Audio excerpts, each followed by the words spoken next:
Wanna be like on my knees in the night, saying prayers in the street light.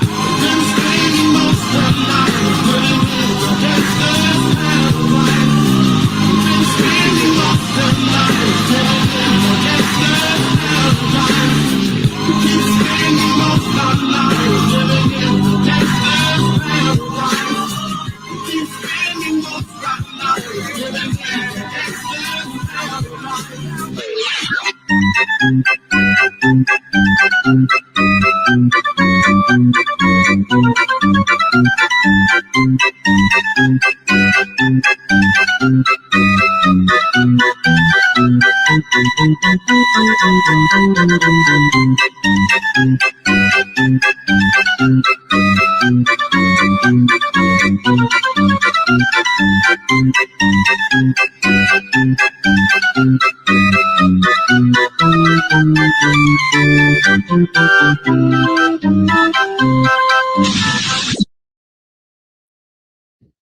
Good morning, Patriots.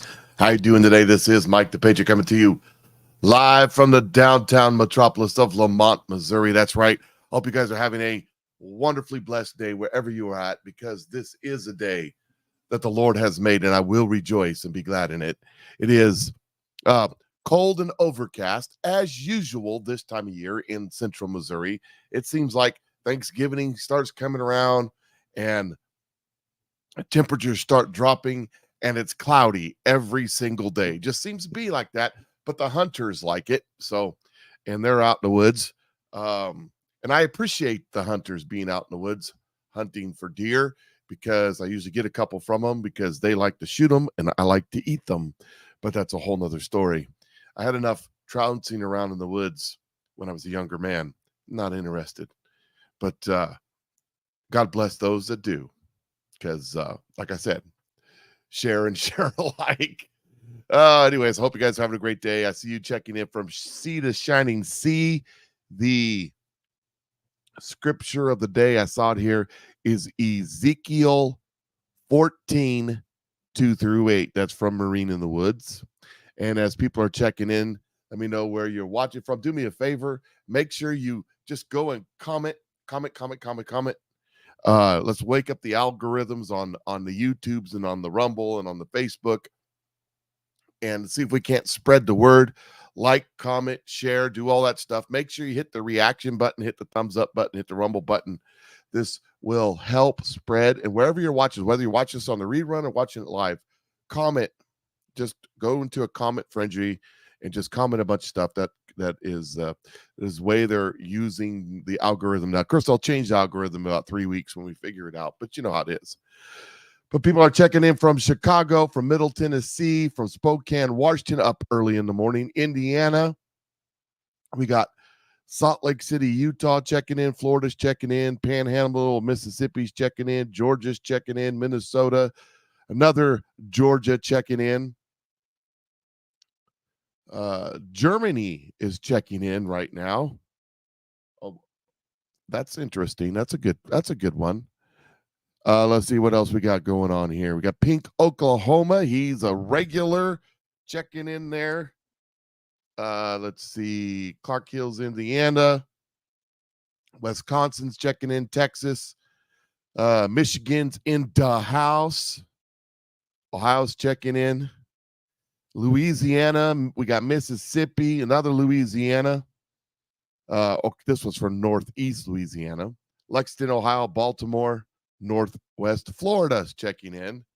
California has great weather. Well, California is a great place to be from. The only thing they got going for them is the weather and the mountains and the beautiful views when you can see them because of the smog. Yeah, that's it. Milton, Florida's checking in. Sweet Home, Alabama, another Pennsylvania. Georgia's checking in. Arkansas is checking in. New York, Alabama, another Alabama. Lots of folks representing Alabama. Kentucky checking in. Lots of folks from Kentucky. Louisiana's checking in. Colorado checking in. More Alabama, but this one's in rainy northeast Alabama as opposed to the southwest Alabama. Let's see here. What else we got checking in? More Florida, Central Florida, more Kentucky.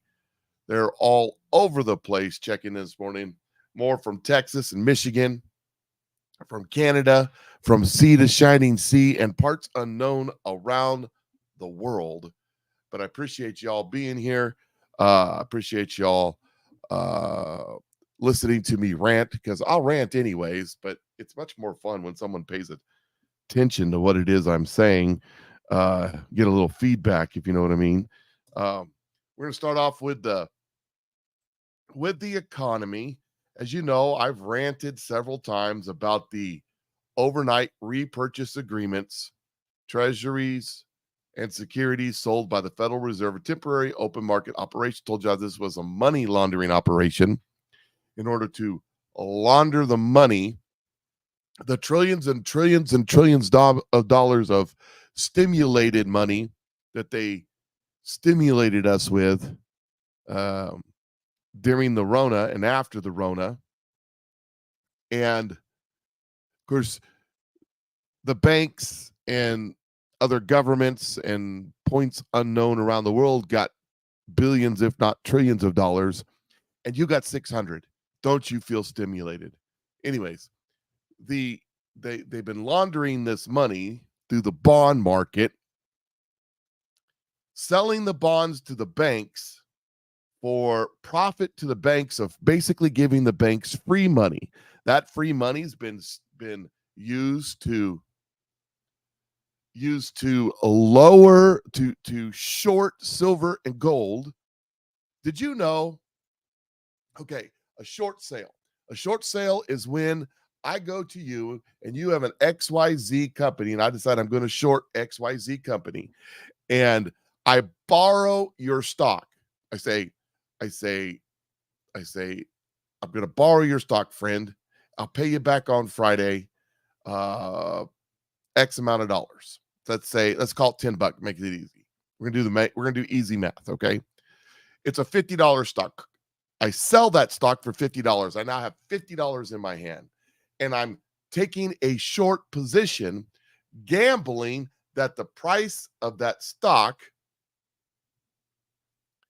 is going to go down by Friday. Let's say the stock drops, gets tanked. I got a little Nancy Pelosi whispered in my ear, so I knew it was going to happen, that the stock was going to take. They're going to regulate the company or something. And so the stock goes from $50 to $25. I buy the stock back for $25. I give you your stock back and $10, and I made $15 profit. Now, times a million, and you see how there's a lot of money made there. But there's rules with stock. If I borrow your stock, I have to pay you back with stock.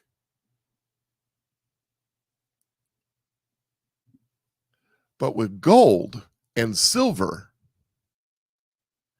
if I borrow your gold and silver futures to run a short position on gold and silver, I can pay you back with cash, not gold. So I take your gold and silver paper, I take $100 worth of gold paper from you, and I drive the gold price down by selling $100. $100 wouldn't do it, but if I did that times $100 million worth of gold in the paper market, and I dump all that at the same time, it drives the price down. Then I go and I buy that paper. I don't have to buy the paper back. I just pay you for your gold. I would lose money. I would lose money doing that. But I just pay you for your gold. And that's what these banks are doing to drive the prices down. And while they're driving the price down, they're not buying paper gold. They're buying real gold. They're manipulating the market and buying gold, silver, whatnot. And they're doing that with free money the Fed's been giving them through the overnight repurchase agreements, because when the Fed gives them, if you look back here, when the Fed gives them $2.273 trillion in bonds at, say, 0.5%, what's 0.5% of $2.2 trillion? I don't know, but it's a lot. And that's the money they're playing with. The other thing they do is they throw it into the stock market. How come the stock market's been going through the roof? Because they've been throwing all this money into it.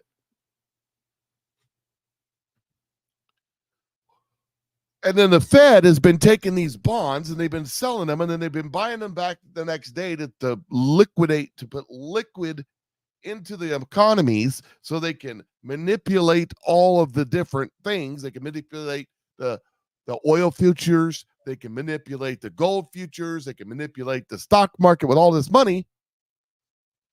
Free money, you might as well play with it. Then the Fed takes and sells that bond, buy it back the next day, giving liquidity to the banks to play around with. And then they move that bond. When they sell it to the bank, it's a liability, meaning we owe you. But when they purchase it back, it's an asset, meaning someone owes us.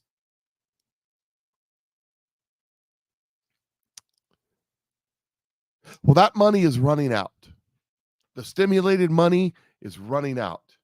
Just want to show you that it dipped below $1 trillion for the first time in 3 years. Dipped below $1 trillion for the first time in 3 years. It dipped here, went below, went back up, and now it's below. It's well below. People I'm watching and paying attention to are saying by middle December, it's going to be below 500 billion. By middle January, it's going to be at zero. That's when the money runs out. That's when they can no longer manipulate the gold market. They can no longer manipulate the silver market. Or if they do manipulate it, they have to do it with their own money, not yours, not your tax money, not your inflation money. They can no longer manipulate the stock. The good times will run out, at which time, what will happen? I don't know. But things are going to get ugly. So I expect this number to continue to decline. And you can see the trend is definitely in the decline. If we spend it out, you can see that it's definitely in the declining phase. When it gets back down to reality, I mean, the history is very, very, very little of this. You can see 1.5 billion, 5 billion. It spiked right in here to 25 billion. The history of this is 225 million. You can see that this did not have, this is not something they used to do. The money that's been keeping this economy afloat with all the endless printing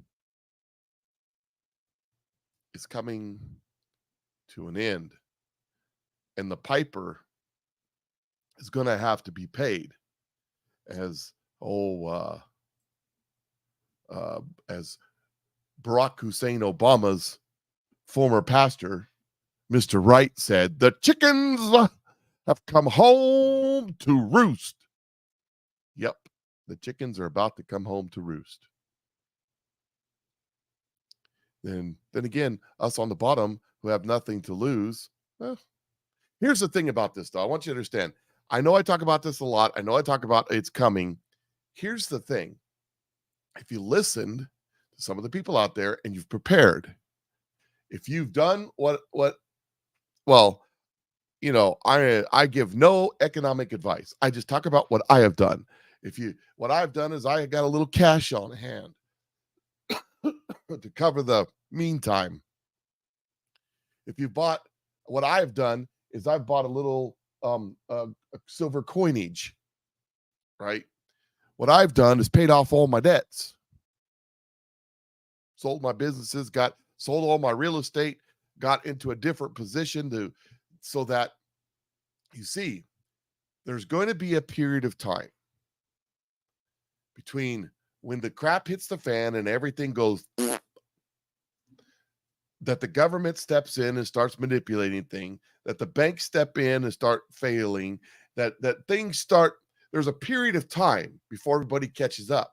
People who have pre-prepared will be able to take that time frame. See, there's going to be a period of time when your gold and silver, well, when my gold and silver goes up, okay, when the stock market goes down, when the automobile market goes down, when the housing market goes down, but the speculators aren't able to get money because everything's frozen right now, because the banks are in a panic mode. They can't give out loans.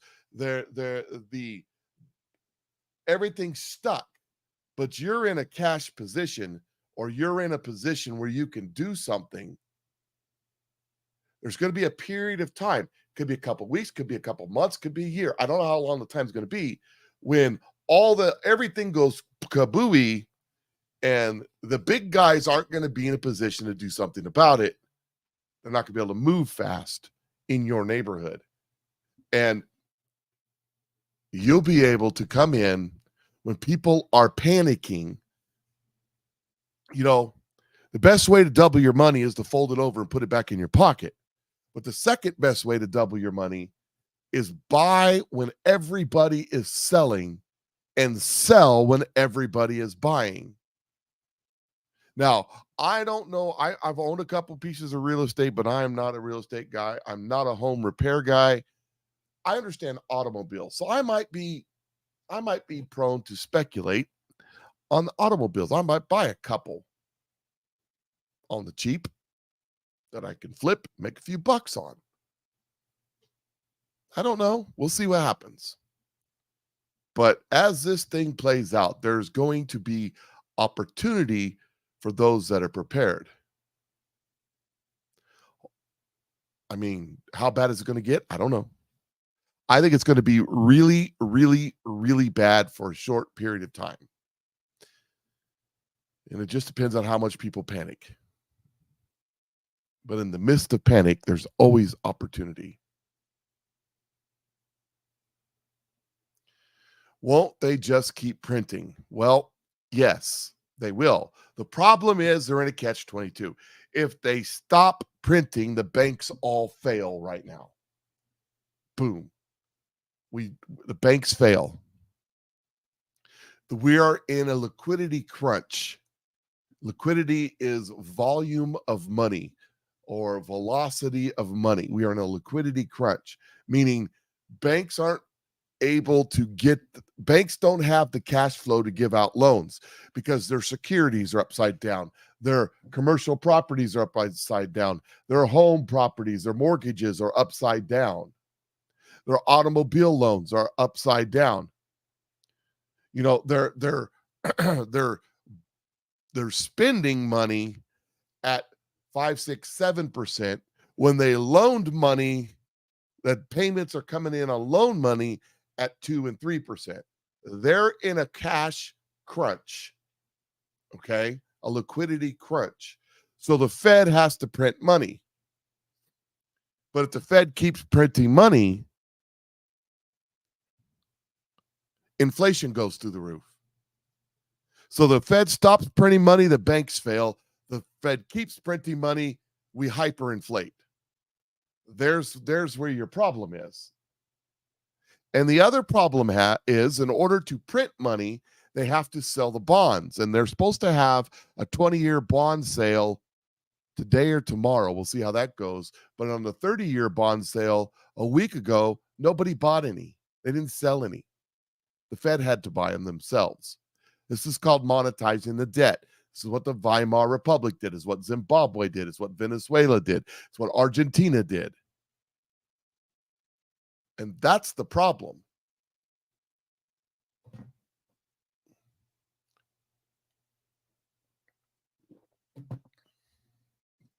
That's the problem. Drinking a little coffee to keep me going this morning.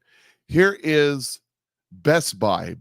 Best Buy cuts full year sale outlook Tuesday as company weathers a period of cooler demand and prepares for price conscious holiday shoppers.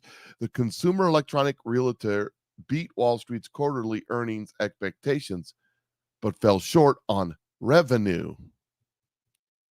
They're in a cash crunch. Here's the thing. We're going to see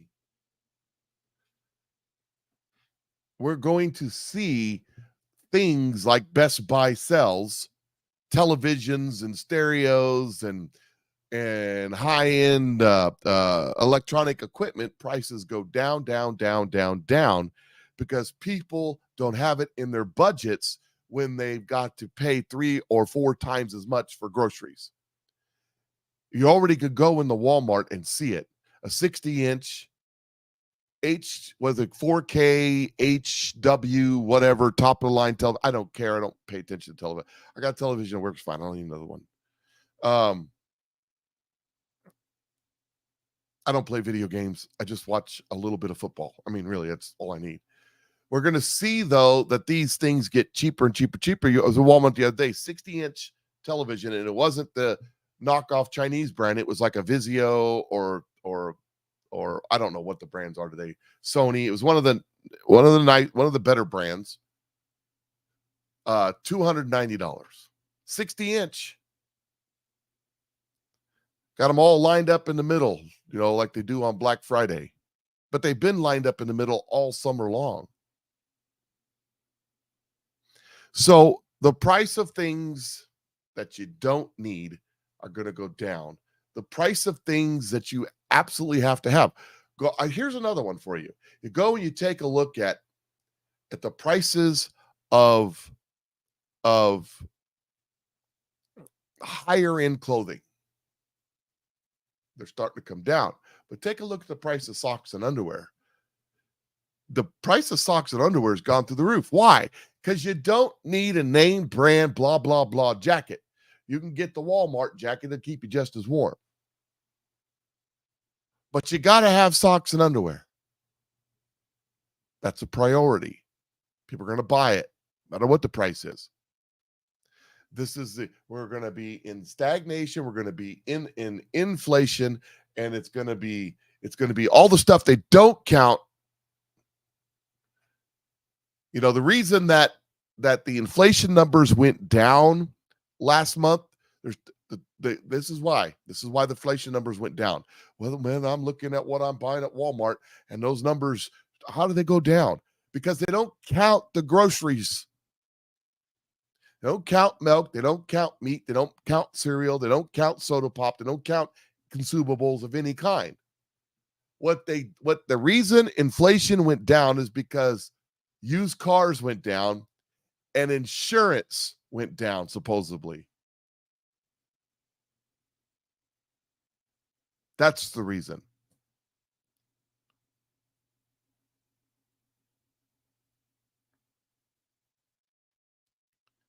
So it's a catch-22. So that's the reason. I mean, the Fed is in trouble. They've paused. We're not going to raise interest rates. We're not going to lower interest rates. The problem with that is as I scroll down over here on where the bond rates are, the 1-month bonds at 5.3 and the 3-month bonds at 5.4 and the 6-month bond is at 5.4 and the 1-year bonds at 5.2. The 30-year bonds at 4.5. So as these bond prices go up, they don't have to raise interest rates because interest rates are going to go up on their own.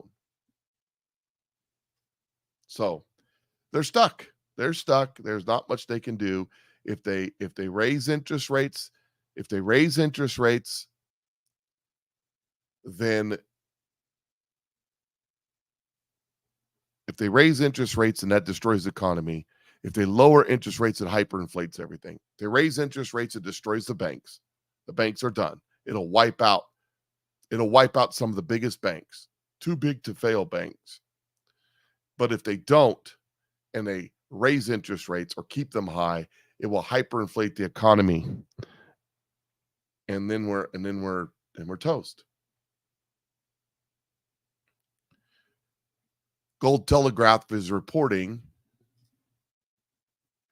China and Saudi Arabia have signed a local currency swap agreement worth about $7 billion, deepening their ties with the nations throughout the Middle East, aim to diversify more of their non-oil trade away from the dollar. So now it's not just oil, but they're trying to trade everything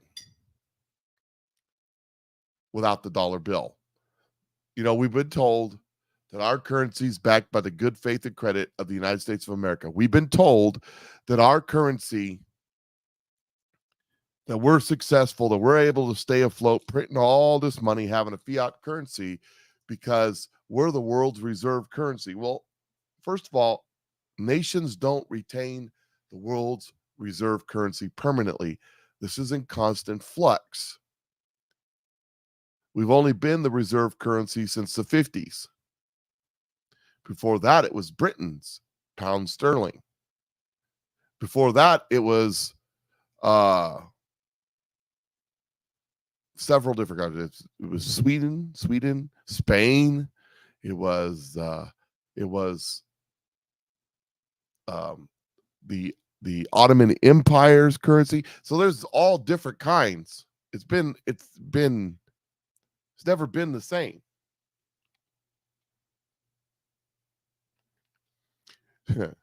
Patriot 2360 says, how are we going to pay our property tax if there's no money? Well, you pay the property tax with the fiat currency that ain't worth anything. Problem solved. You take the rest of your currency and you put it into something that's worth.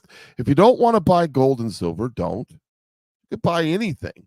Beans and rice, lead, firearms, whatever you understand. I had a farmer friend of mine who says, I don't understand all that stuff. I said, what do you understand? He says, well, I understand cows. Buy more cows. As another farmer friend of mine who raises goats and sheep, he says, that's all non-perishable food walking around in the field. It'll stay fresh until I need it. So just put your money in things that will retain its value, things people need. I wouldn't advise putting money in, let's say, paintings, especially like, I don't know, presidential sun paintings or something like that. I wouldn't advise doing that. That would be a bad idea.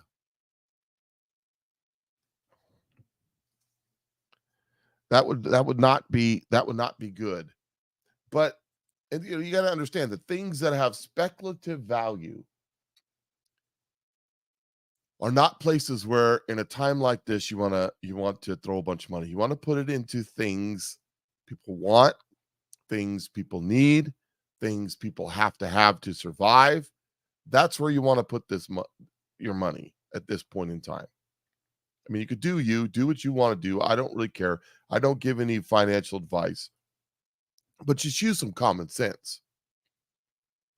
Here is Janet B. Yellen talking about what's most important for the American economy.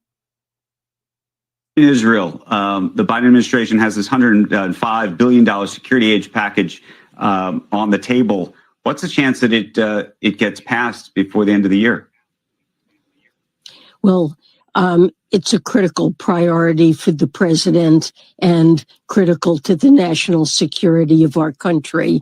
I can't prognosticate about the timetable on this. I'm pleased that Congress has passed legislation to keep the government open and running, but it really is essential that this aid be provided both to Israel and to Ukraine. We can't allow Ukraine to lose a battle on the home front because it lacks enough money to keep school teachers in the classroom and first responders on the job when it's fighting valiantly on the battlefield. So Ukraine is utterly dependent on this aid. We need to join others. Our European friends have provided 50 billion euro of aid to Ukraine over the next 4 years. The IMF has provided over 15 billion. They need us to do our part for this to hold together as a package. And of course, Israel urgently needs aid as well. And this aid is critical to the national security of America. If Putin were to win this brutal war in Ukraine, next we might see him attacking a NATO ally of ours. We need to stop this. So the best thing we can do for our economy is give more money to Ukraine and Israel. Let me tell you, foreign policy, Thomas Massey said this, tweeted out the other day, foreign policy is money laundering. You see, they're running out. I showed you, first started out with, they're running out of cash. So what are they going to do? They're going to send money to Ukraine so that they can manipulate it back 10% for the big guy. They're going to send money to Israel so they can manipulate it back 10% for the big guy. Get that money into the system, into the banks, and keep this money wheel churning. Keep that dollar up and keep the things from hyperinflating or from inflating, or keep it inflating. I don't know. They got to keep this money wheel turning. The big wheel keeps on turning. They have to. They don't have a choice in the matter.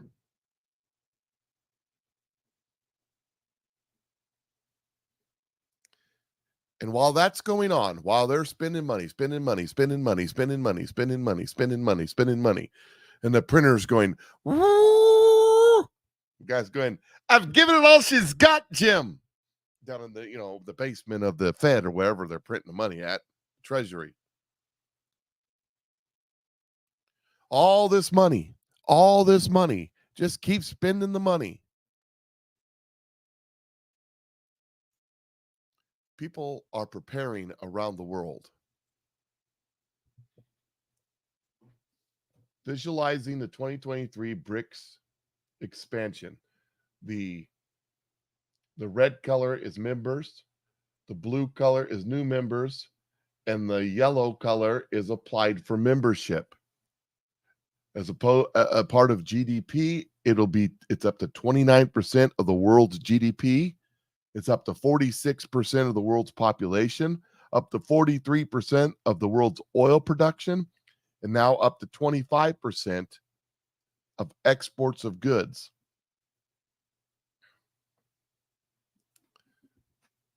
And this is all people who no longer use the dollar.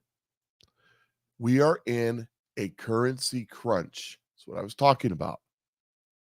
The banks are running out of liquidity. They cannot loan out money. When banks can't loan out money, business can't get money.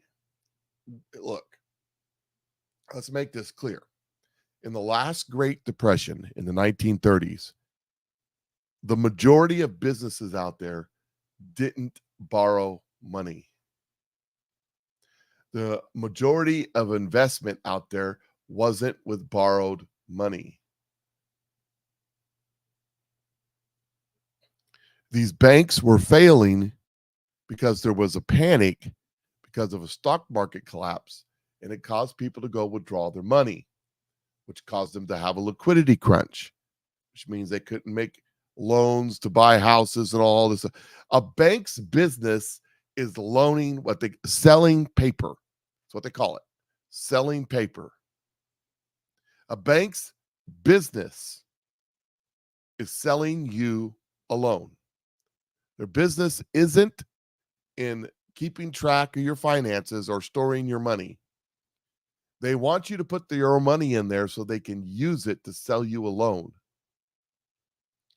If they don't have the cash, and you see they failed because they was in a cash crunch, but it's multiplied now because fractional reserve banking.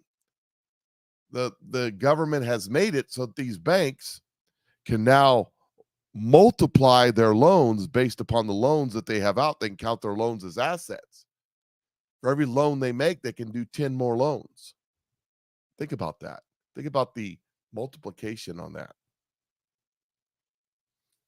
The problem is they have to have X amount of dollars or X amount of assets to back all that up. And when it starts unraveling, it's going to be an infinite time more devastating than the Great Depression, the crash of the Great Depression, because 90% of the so-called liquidity that we have flowing around in circles in our economy is non-existent. It's all credit. Our economy back in 1930s was not built on credit. Our economy, I mean, I was watching something on the History Channel talking about JP Morgan sitting down with DuPont, who owned General Motors, and explaining to DuPont how he should give his cars away for free and then make them make payments for the cars, because his value is in the payment, not in the car. And General Motors, and it was about 1920, 1925, became the first company to start selling cars on payments. Henry Ford wouldn't do it at all. Ford didn't start doing it until Henry was gone. So you got to understand how prior to the 20s, nobody bought anything on credit. But our economy is 99% credit now. Nobody can purchase anything without using a credit card, without borrowing money, without going to the bank and getting a loan. And when this starts unraveling, it's going to be so much more worse, because it's going to be amplified by the fact that nobody has any cash.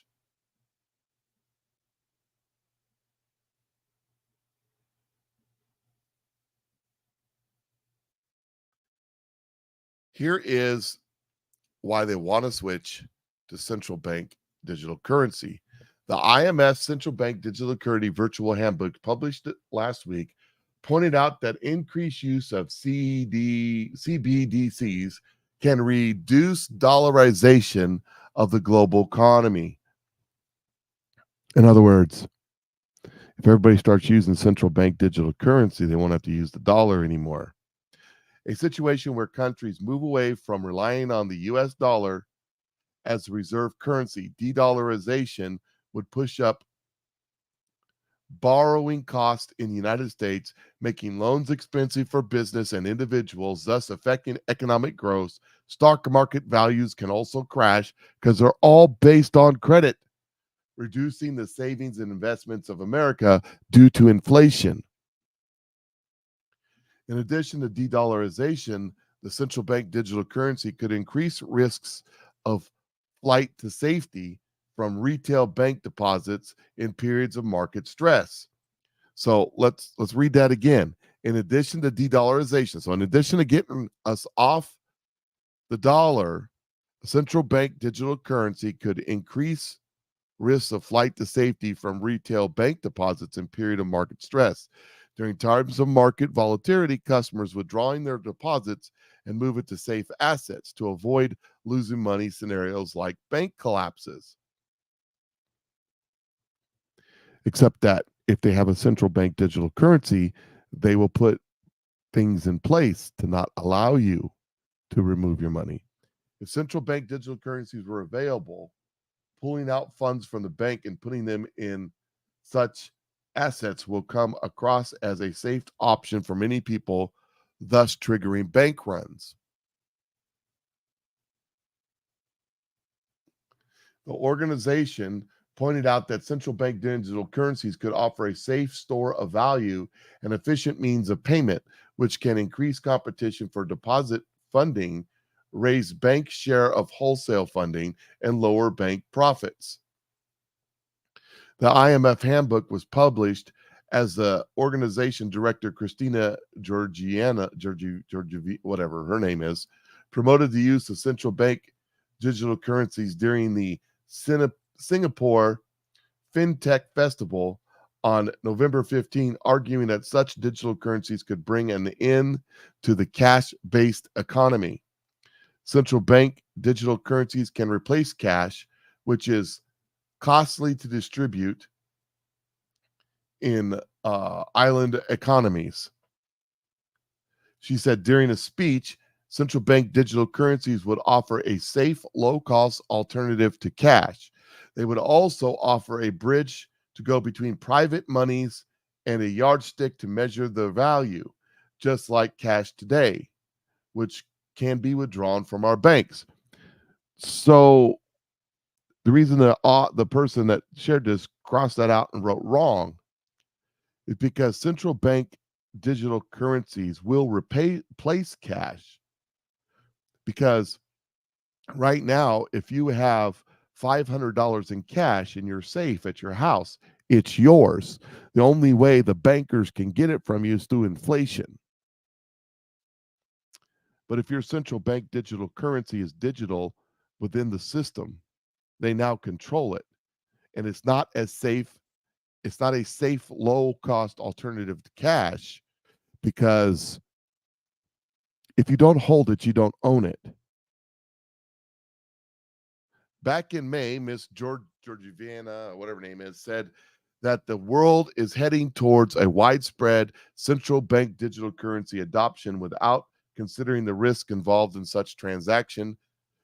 We are careful about what we are careful about is choice between wholesale and resale central bank digital currencies. We think that wholesale central bank digital currencies can be put in place with fairly little space for undesirable surprises, whereas retail central bank digital currencies, they completely transform the financial system in a way that we don't quite know what the consequences could bring, she said during the discussion. Give total control to the bankers. Wholesale central bank digital currency are meant to be used in interbank settlements as well as transactions between institutions and other market participants, while retail central bank digital currencies are used by the general population and other institutions. A potential risk of retail central bank digital currencies is that funds get pulled from our traditional commercial banks and deposited into central bank digital currencies in central banks. The depletion of deposits will affect the lending ability of commercial banks, possibly worsen any. That's what they want. Understand, the little banks will go away, which is what they want. The big banks that are too big to fail, well, they'll be protected. They'll put in. Everybody will move their money. Oh my God, my local bank's failing. And they can just get online, transfer their central bank digital currency to JP Morgan Chase. And then once everybody's done that, once all your other options are gone, they come along and say, by the way, there's a 5-day holding process on any withdrawal and a 20% penalty if you withdraw your money early. And just like that,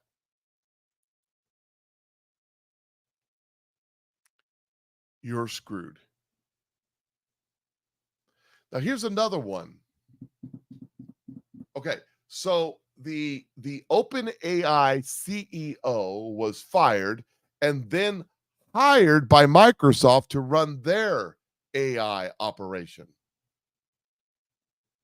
But Microsoft owns OpenAI, or Bill Gates does.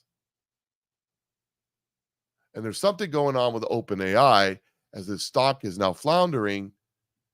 So despite all the lawyers and bankers on payroll, no one among this is their stock name and other major stakeholders figured out they got caught in a, drum roll, fragmented ownership trap. What's that? OpenAI value just imploded to zero, like it is supposed to be for what started out as a nonprofit firm. So what he's saying is Bill Gates owns 51% of company E, which owns 51% of company D, which owns 51% of company C, which owns 51% of company B, which owns 51% of company A. And then there's other investors all dumping their money into company A, which is OpenAI, it looks like Bill Gates owns 3.4% of company A when he has controlling interest in every company that owns controlling interest in company A. It says, in a nutshell, a fragmented ownership scheme, someone that looks like looks very diluted in owning only a small interest in a company is in reality in control of it. How? A simplified example. Person A owns 100% of B company. Person sells 49% of B company to C company. C company sells 45% of its shares to D company, and D company sells 49% of its shares, and so on.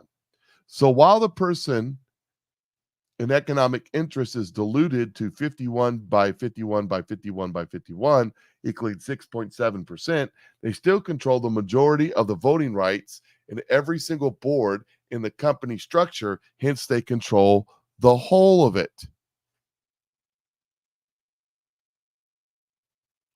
So what does this mean?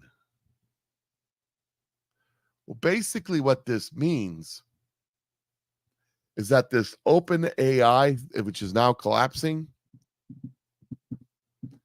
is a Ponzi scheme for rich people. And those that got in first made money. And then when everybody's like, oh, the stock's going up, let's get in. Because there's no there. Because as it turns out, there's no real AI. There's no real AI. It's a program. There's no artificial intelligence because there's no intelligence. It's just an algorithm that's programmed to give you the results that are programmed.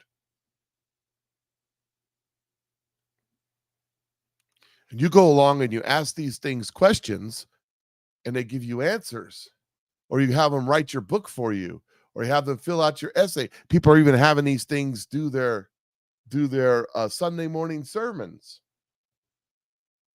But there's no there. There's no intelligence yet. So these companies are selling snake oil, basically.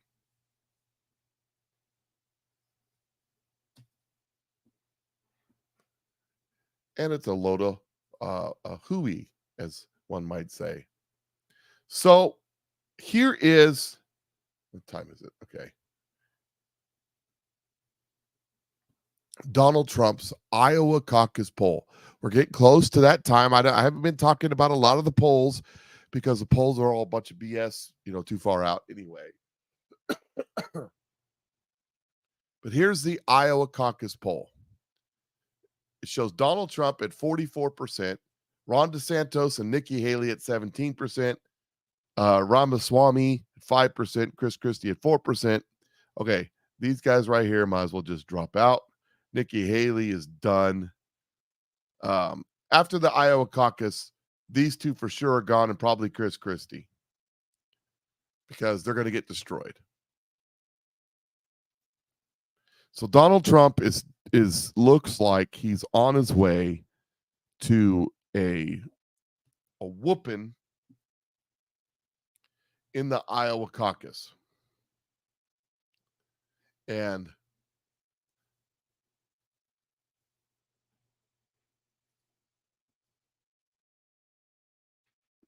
But the media, they're upset about it. The media is telling you now that polls don't matter. Watch this. Very first time President Biden is getting beaten by former President Trump within the margin of error. Part of what's dragging down his poll numbers is a lack of support among younger voters for his handling of the Israel-Hamas war. How concerned are you about these numbers, and what do you think the president needs to do? Do you think he's still the best candidate for 2024? I think he is the best candidate for 2024. I have confidence that he will overcome those poll numbers. We're a year away. But remember, even more important than the polls are what voters are doing. In the most recent elections in Kentucky, Ohio, Pennsylvania, they showed that they prefer the Biden record of accomplishment over the mega extremism. The mega extremism. Excuse me. So now we don't want to believe the polls. It's all about the polls, but now we don't want to believe the polls. Politico says this. Oh, and Joe Biden, he's going to overcome, by the way. A careful scalpel. Appeals court will cut back on the federal judge's gag order. That's another panic that they're having right now. Is that Donald Trump's gag order? We'll get to that one in a second. Is that Donald Trump's gag order? The gag order in New York was thrown out on appeal, and now the one in Georgia, or no, not Georgia, in DC, looks like it's in jeopardy. But you have a bunch of liberal judges who are working on that gag order. Here is what's going on with that. Let me get to it here. Excuse me. Oh. I'm doing just fine. All of a sudden I start coughing. It's crazy. Put a cough drop in. I should have had a cough drop in anyways, because I knew as I started talking, I'd be stressing my vocal cords and the cough would come, but I didn't do it. Here is a discussion in a hearing on the appeals court for the gag order. And it shall not communicate with witnesses. You keep talking about directly communicate. So is it your position that if he communicates through a social media post, hey, witness X, I know the prosecutor's bothering you, trying to get you to say bad things about me. Be a patriot. Don't act treasonously. Don't cooperate. We have no. I am not. It is really, I'm sorry, but I really want an answer to your understanding of the release conditions. This is, for the record, a hypothetical question. It, to my knowledge, hasn't happened. Apparently, to your knowledge, hasn't happened. Not even saying it would happen. I want to understand how you, because you have said no First Amendment problem with the release condition. Okay? So I've asked you that question. Does that communication violate the release condition? A social media post that is a direct communication to a witness could well violate it. We would have to know more about the context. No, I've given you exactly the content of the communication. That does, I don't know what more you want. I've given you the text. And so,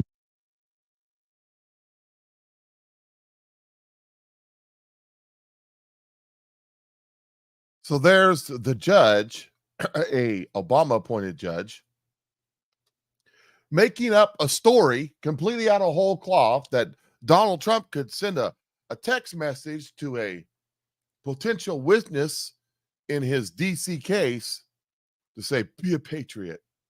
And would that be a violation of the gag order? Yeah, well, that's made up. I would have just told the judge, I'm not going to sit here and talk about what potentially could made up stuff. What has Donald Trump done this? Do you have evidence of this? Or are you just putting this out there? I wouldn't answer that question. That's ridiculous. And the judge should know better, by the way. If this was in another courtroom and the prosecuting attorney was saying this, objection, speculation, right? Look, what's going to happen with these gag orders on the former president during a campaign is going to go to the Supreme Court. That's what's going to happen. Oh man, I hate it when I hit the wrong button. I'm having technological errors of user interface. Here we go. It says, it's truly stunning to hear 3 Democrat appointed judges, including one appointed by Joe Biden, contemplate what Donald Trump can and can't say under a gag order imposed by another Obama appointee at the behest of a Democrat attorney general and Jack Smith. Banana Republic. You know, the First Amendment says, shall make no law. That's the first part of it. You have the right to freedom of speech, especially political speech. Especially political speech. That was the purpose of the law. But I guess because you're a Republican running for president and because you're Donald J. Trump, you don't have the right to political speech.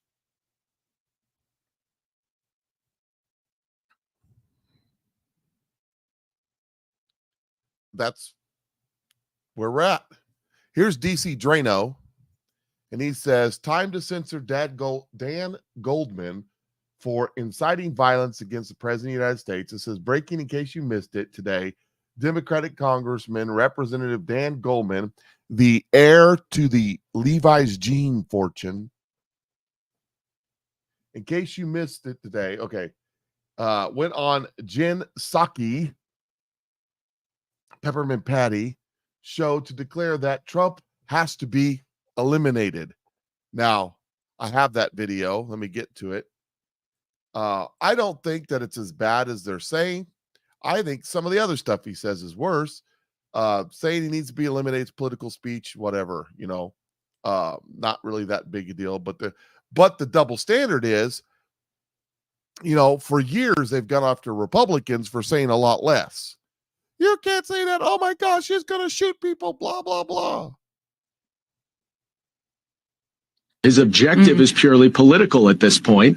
Politics don't work in a courtroom, as I think he's finding out in the New York Attorney General's case in New York, a civil case, and that's going to continue in his criminal trials. But his rhetoric is really getting dangerous, more and more dangerous. And we saw what happened on January 6th when he uses inflammatory rhetoric now, and his recent Truth Social post is incredibly, incredibly scary for anyone that might be trying to work in government. And it is just unquestionable at this point that man cannot see public office again. He is not only unfit, he is destructive to our democracy, and he has to be eliminated. He's destructive to our democracy. Whenever these guys say Republican or Democrat, destructive to our democracy, translate that to destructive to our coup, destructive to our new world order. That's what that means. We are not a democracy. We've never been a democracy. We are a representative republic. He is not supposed to vote, but for what the people he represents sent him there for. He's not there to protect democracy. Our founding fathers hated democracy. Donald Trump is a threat to their new world order. Donald Trump, Emerald Robinson says, Trump is like a flashlight. He exposed the fact that America had collapsed into an oligarchy with the deep state that was still pretending to be a constitutional republic. Look at how much corruption you see. Are you wide awake now? Donald Trump is a flashlight, she says. Another way of putting it is Trump will be a trumpet. Trump will be a trumpet to expose the evil that's in this government. That is a prophetic word given by Kim Clement. It's a prophetic word given by multiple pastors and preachers and evangelists all around the same time across this country. And you cannot deny, love the guy, hate the guy. There is pre-Donald Trump and there's post-Donald Trump. Pre-Donald Trump, most America thought most Republicans thought, I'm Republican, I'm Democrat, we're going to fight politics, we're going to decide the social safety net, and we're going to go watch the Chiefs game. Because wide receivers can't catch a pass. But that's another story.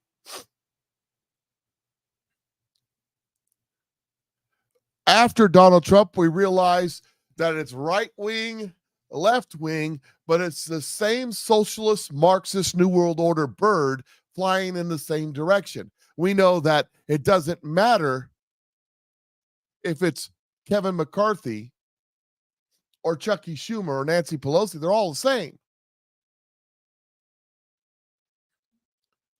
Pre-Trump, we thought, those guys were on our side. And they thought those guys were on their side. Now we find out it's them against us, the American people. We find out that these are a bunch of Satan-worshiping pedos. Oh, there's more information coming out about that. We find out that everything we've learned, everything we've known, everything we've understood for the last 60 years has been nothing but an absolute lie. Our economy is a lie. Our media is a lie. Our movies are lies. Our entertainment is a lie. Even our sports is a lie. Brad Barton is a coach by heart, loves sports, has been ranting on his Facebook page about the quality of the calls that referees at all level have been making. Well, let me tell you something. The quality of the referee has been decreasing greatly with the increase of sports betting apps. Everything is a lie.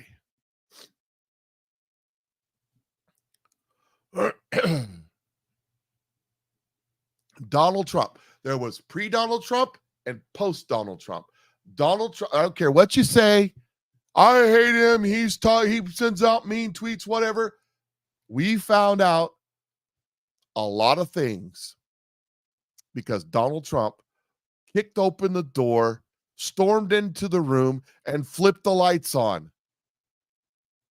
And we started seeing all the garbage in the corners and in the aisles and in the streets and in the neighborhoods.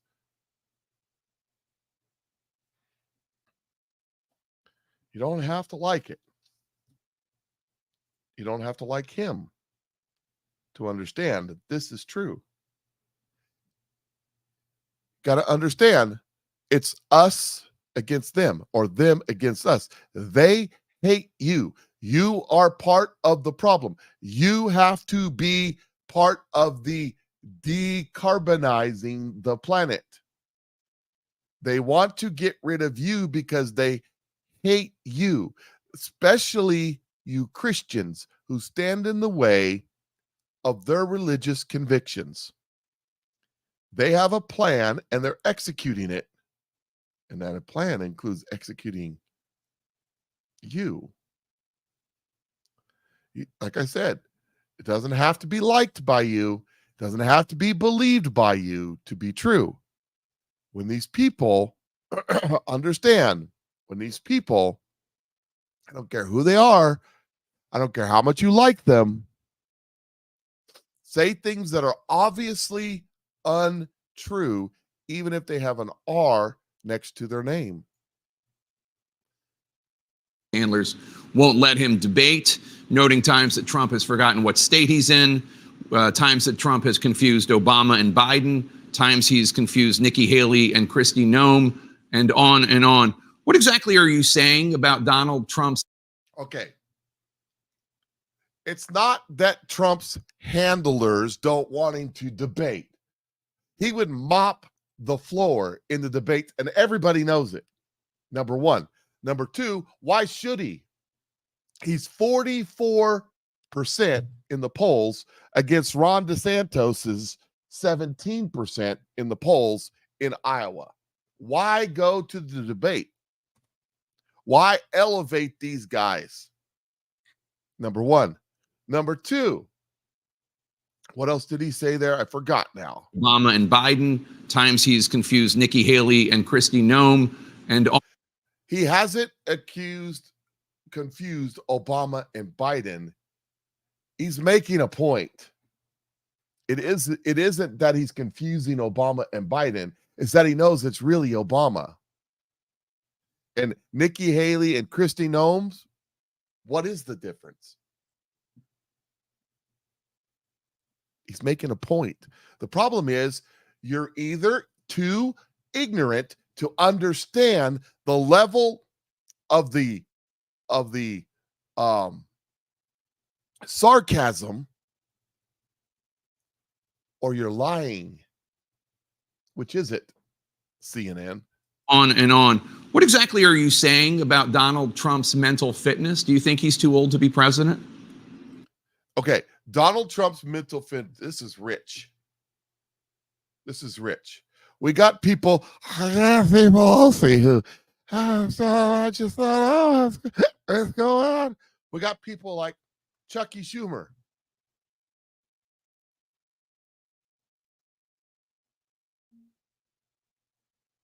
We got people like Fenderman or whatever his name is. We got people like him who are up there. I got mental illness. That's why I have excuses. You got people like Joe Biden. I love your ears. How old are you? 17? Oh, you're 6? Got people like Joe Biden.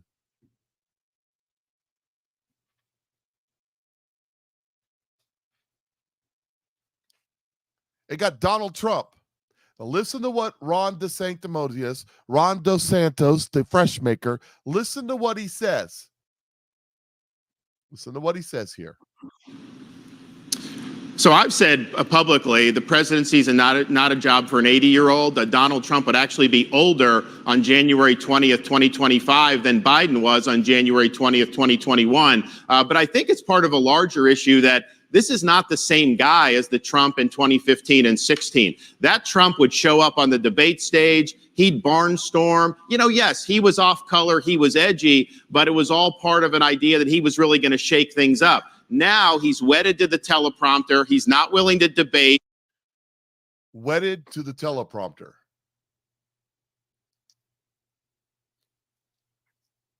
That's my impersonation of Ron DeSantis trying to smile.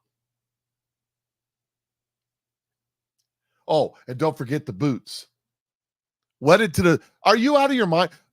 Donald Trump shows up and gives a 45-minute to an hour speech in which he ad-libs off the teleprompter. Have you ever seen Ron DeSantis give a speech that didn't have a teleprompter? I am Ron DeSantis and I am running for president. I have lots of charisma and I really want your vote. I'm so excited to be here. Where am I? Milwaukee, Kansas. Donald Trump is not married to a teleprompter. That is the biggest load of crap. Just watch any one of his speeches. Donald Trump can keep an entire crowd entertained for an hour and a half with a speech. Could you imagine being a Ron DeSantis speech for an hour?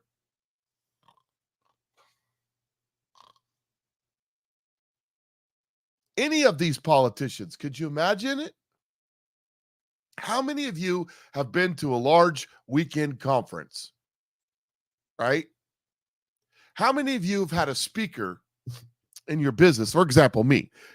Go to a conference and have a speaker that tells me about the intricacies of collagen and hyaluronic acid for an hour. And it's riveting. The speaker's so engaging and so on point and exciting to listen to. But then the next speaker gets up and talks about talks about the excitement of motivation and proper communication. And it sounds something like this. And the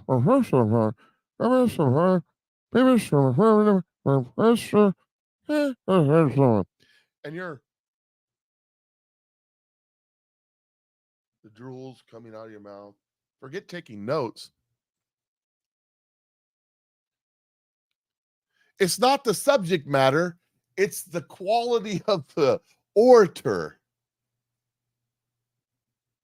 Ron DeSantis is not an orator. He's darn sure no Donald Trump. He isn't a Ronald Reagan. As a matter of fact, Joe Biden could out-orator Ron DeSantis. I mean, at least with Joe Biden, you can make a drinking game out of it of not hyperbole. Come on, man. I was in Tibet with Z. Anyways, I'll continue. And he's running on many of the same things he promised to do in 2016 and didn't deliver. For example, he said he was going to build a wall and have Mexico pay for it. Jake, he didn't build the wall, and Mexico sure didn't pay for it, because you would not have been able to have 8 million people come in illegally if we had a full.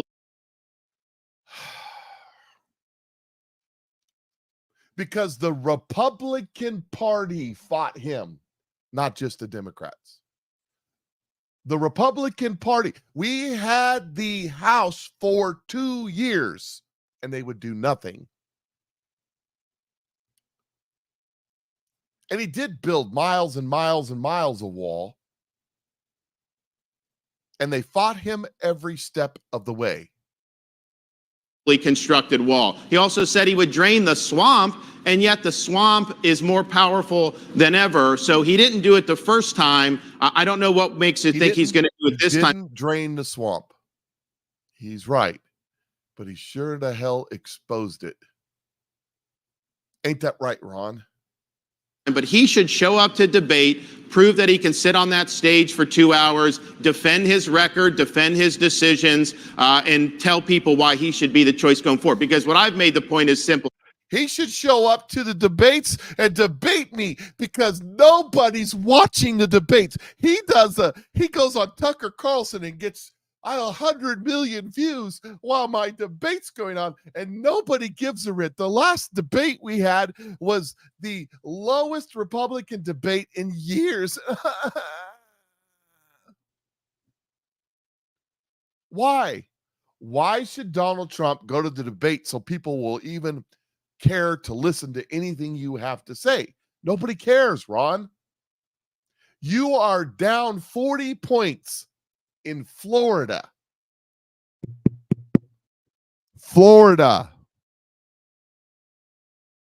That's where Ron's governor at. The Republican Party in Florida had a declaration asking Ron to drop out of the race, and come back to Florida and be freaking governor.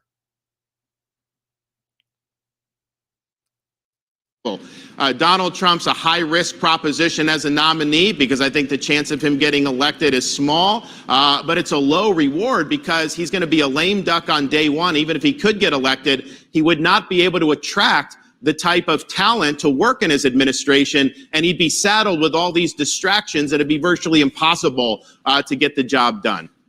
Because if you vote for me, Ron DeSantis, they won't do any of that to me because I'm one of them.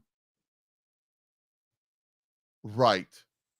You know what? He's not going to attract the kind of talent, the swampy talent that he had to attract last time in order to expose who the swamp was in the Republican Party.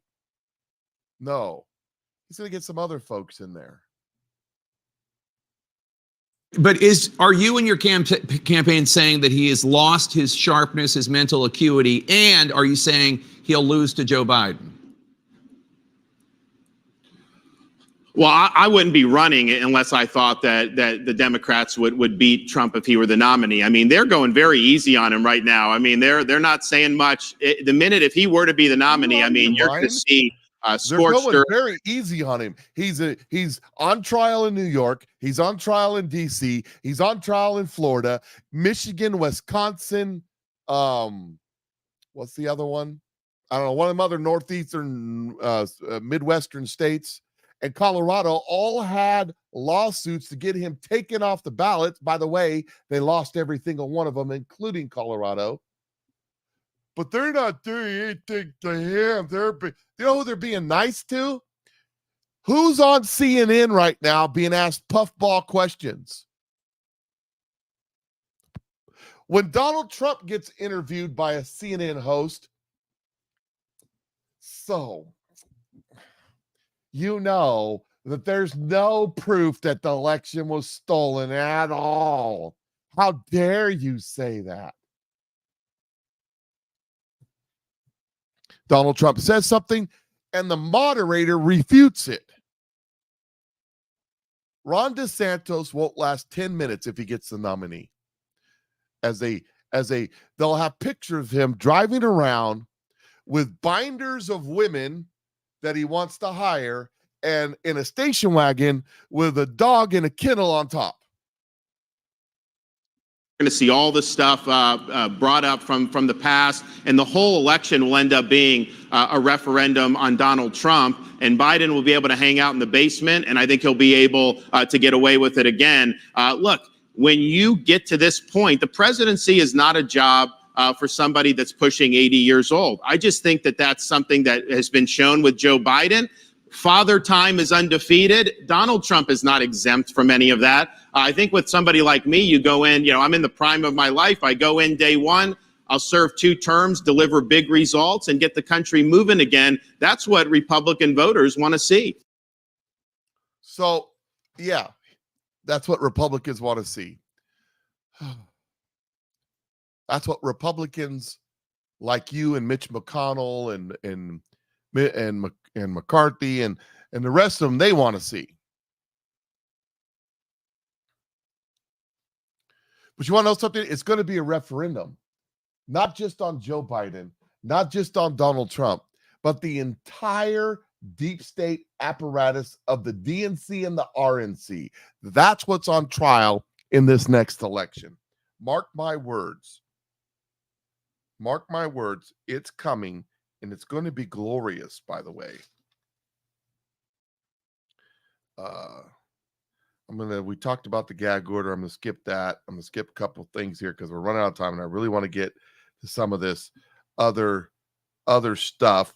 So there was a letter. There was a letter sent out by the Army. I don't know if you all heard about this or not. I was going to go a couple more posts before I did this, but I'm going to do it now because I want to get it covered. There's a letter sent out by the Army. It says, Army sends out letter to troops dismissed for refusing the pokey doke amid Army recruiter woes. U.S. Army sent a letter to former service members dismissed for refusal of the Rona 19 pokey doke, informing them that they can request corrections of their discharge records as the military branch reportedly struggles with recruitment 3 years after the onset of the pandemic. The letter, which gained traction on social media, was addressed to former service members and notified of new Army guidance regarding the correction of military records to former members of the Army following the recession of the pokey doke requirement. I have to say pokey doke because I'm on YouTube. I could say of the COVID-19 vaccination, and then they'll get me for mal, and disinformation just because I said the word. But then again, I don't give a rip. It states that as a result of recession of all current pokey doke requirements, former soldiers who were involuntarily separated for refusal to receive the pokey doke may request correction of their military records from either or both Army Discharge Review, Army Boards of Correction of Military Records. The letter signed by Brigadier General Hope C. Rampey of the U.S. Army Director of Military Personnel Management Office of the Deputy Chief of Staff goes on to link 3 forms where the individuals can request because they want to get these people back in. because nobody's joining the military right now. And you want to know why nobody's joining the military right now? Because the military, as I used to say, there's the right way, the wrong way, and the army way. And when you're in the military, you get nothing but the big green weenie in the end. And here's a story about that. I want to share something with you guys today. I want to holler, I want to scream, I want to yell, but it won't do any good. Today is gear turn-in day for me. I turn in all the gear that I've collected over the last 4 years of being active duty with the Army, with the 82nd Airborne Division. 2 years ago, my unit deployed to Afghanistan for the Afghanistan withdrawal. We spent a few weeks over there. It was hectic, it was chaotic, it was disgusting, and it made me very disappointed in our government. Today, I'm reminded of how disappointed I am in our government. Go to turn in my gear. They want to charge me $500 to $1,000 for gear that I was ordered to leave in Afghanistan 2 years ago. Because as the last two birds were sitting on the tarmac, ready to leave, there wasn't any room for extra gear or extra weight. Therefore, we were told to leave it. Some lower enlisted dudes, including myself, were like, no, this stuff is expensive. I'm not leaving this. I'm going to get charged for this when it comes time to leave. Don't worry. We're going to catch you on the back end. We'll flipple it. No. It's time to get out of the Army, and they want to charge you for that. Meanwhile, we can continue to give millions of dollars to the Taliban. We can give billions of dollars to Ukraine. We can give billions of dollars to student debt relief. We can give a bunch of stupid stimulus checks. We can cut those to the American people. But we can't cover $500 to $1,000 for a dude that left gear in Afghanistan, for a dude that left gear in a place that you put me to begin with.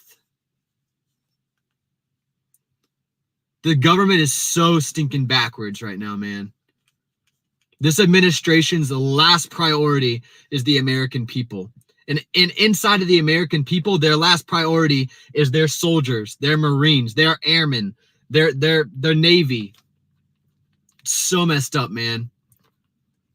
I thought today was going to be bittersweet getting out, but I'm just so happy to separate. I'm very, very excited to stop serving my government and just getting started serving my country. Sad. Today is November 20th. This is the amount they want to hit me with leaving service, $3,561. I'm not asking for help, but if you wanted to help, I would greatly appreciate it. I'm going to swallow my pride for the sake of my family and post my Venmo in the comments. Thank you so much. So that's a separate guy getting charged at the end there. They were ordered to leave equipment behind, and then now they're charging them for it. Let me say something. If anybody watching this is in the military, anybody who has family members who are in the military, you need to say to when they order you do stuff like this, I need that in writing. If they refuse to give it to you in writing, go up the chain of command. I need that in writing. Because if it's not in writing, it didn't happen, and you're going to get screwed. Because you know what that NCO or lower ranking officer that's ordering you to do that's going to do? He's going to CYA. You know, if you don't know what that stands for, it means cover your hindside. And he's going to throw you under the bus and run you over with it 3 times in order to protect his own promotion. Get it in writing. This is an absolute disgrace. Everybody needs to call their congressman right now and tell them about this story and do something. If Clay Higgins and Matt Gaetz and Marjorie Taylor Greene don't do something about this, then they should be fired too.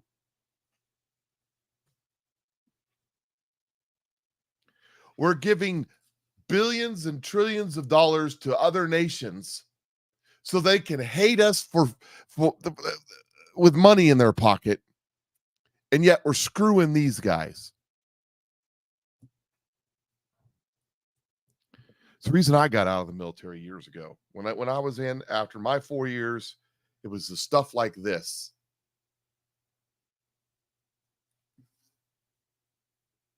I had dreams for years after getting out of the military that I was stuck in out processing. I couldn't clear, gear, couldn't clear housing, couldn't clear all that stuff. How many of you been through that mess? Yeah. Man. Anyways, let's switching subjects again because there's some other stuff I want to get to. Elon Musk, I talked about it yesterday, is suing Media Matters. A lot more coming out about this. Media Matters is pure evil, Elon says, because Glenn Greenwald said, I think sometimes people forget that Media Matters was created, shaped, and governed for a long time by David Brock, arguably the single most craven, deceitful, immoral scumbag in DC politics has ever seen. And then there's this story. Again, he says Media Matters is pure evil. He says the media say X is placing Apple, IBM, and other ads near pro-Nazi content, but it's not. We've tried various ways. This is Michael Schellenberg. Tried various ways to replicate Media Matters research and couldn't. The real goal of Media Matters isn't to fight anti-Semitism. Is to destroy X as a free speech platform. It says Democrats need to censor and spread disinformation behind media war on Elon Musk's X. Mind you, David Brock is brought to you by George Soros and Hillary Clinton.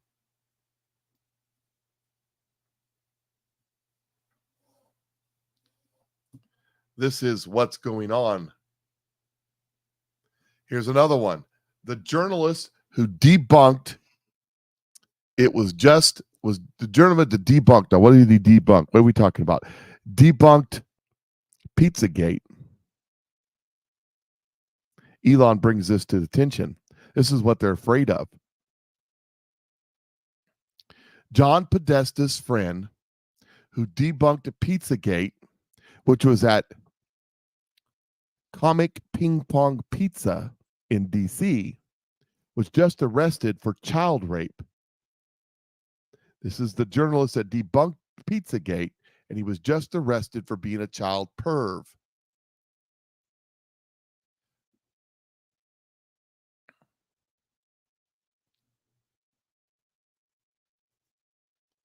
Here's some more. Here is one that you didn't know. David Brock, founder of Media Matters, was the boyfriend of James Aflantis, owner of Comet Ping Pong Pizza. Yes, the pizza restaurant. Aflantis, a pizza shop owner at the time, was GQ's 500 most powerful people DC list. It's weird. And the guy who debunked the story about Comic Ping Pong Pizza being a front for pedophiles was arrested for being a pedophile. Man, I have a grand encyclopedia chronology of Media Matters' role in censorship industry that'd be super helpful to the current moment, but I don't have the bandwidth to present it this week. Maybe next week. The Cliff Notes version doesn't cut it. You really need to see the whole thing. To which Elon just elevated, I can't wait. There's a lot coming out about this. In March 29th, 2010, Breitbart, when he was still around, said this. Breitbart calls George Soros and John Podesta the biggest enemies of freedom and rants about Media Matters. How much you guys think I'll get kicked off of YouTube for this talk? This is what's in the news right now. Hey, YouTube, Google, hey, I'm just talking about what's in the news right now. That's all I do is report current events. It's all I mean, literally, this stuff is what everybody's talking about, except for on your platform where you don't allow this stuff to be talked about because you're a bunch of commie bastards. I'm sorry, that slipped out. I didn't mean for that to come out like that. Please forgive me. Or not. I don't care. So, lots of things breaking over there on X as we find out there's a whole bunch of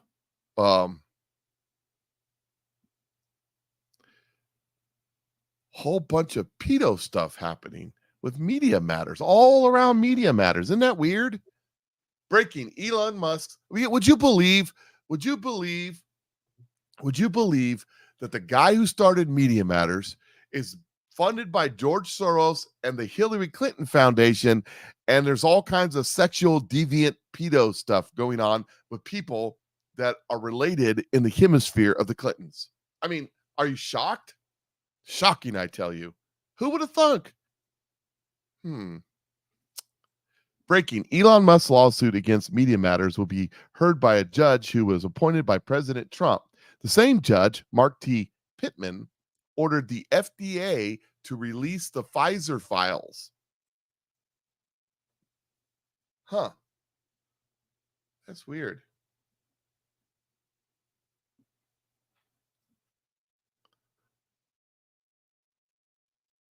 That's just odd.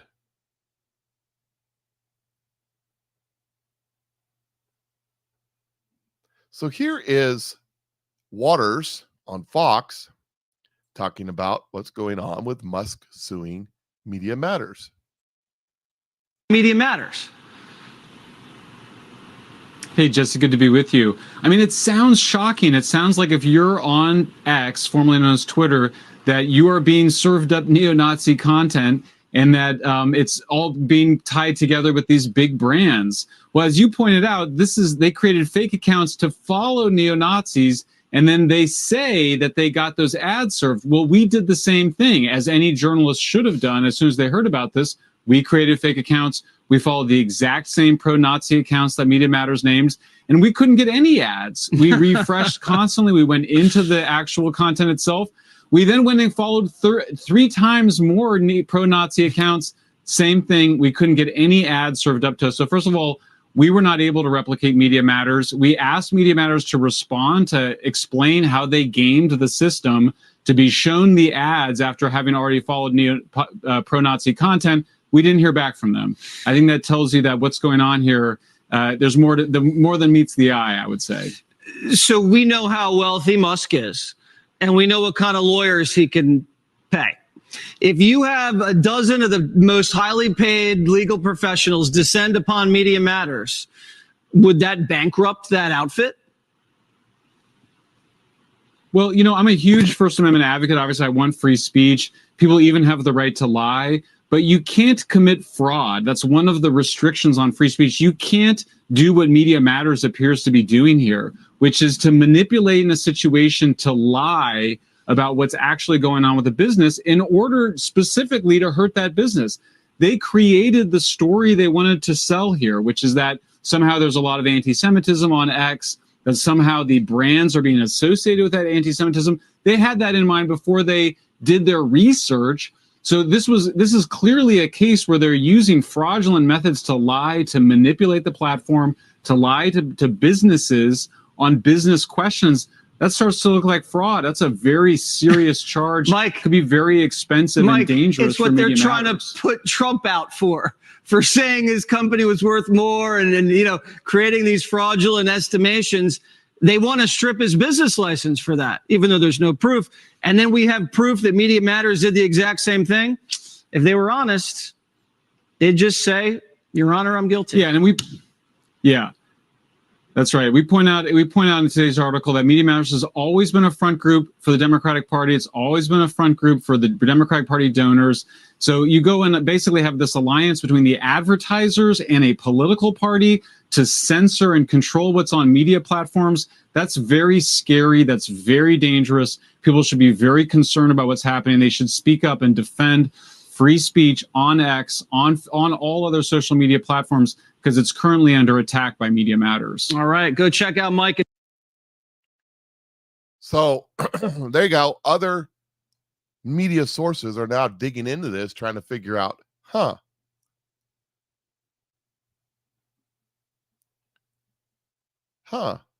what's going on?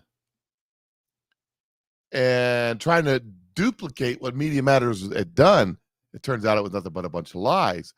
But they're getting upset because as this Media Matters stuff's coming out, in conjunction with it is Media Matters connection to Comic Ping Pong Pizza, which is connected to Podesta, which is connected to kitty porn, all kinds of Epstein and who knows what else.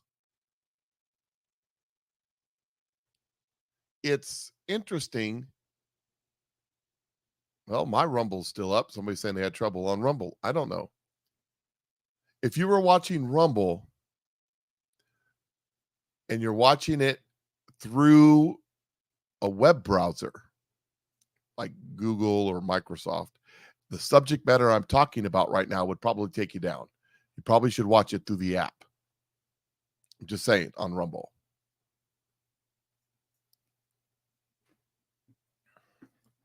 The fake news loses their mind over Elon Musk commenting on Pizzagate posts. The Mockingbird media is already having a meltdown over Elon Musk's tweets replying to posts about Pizzagate.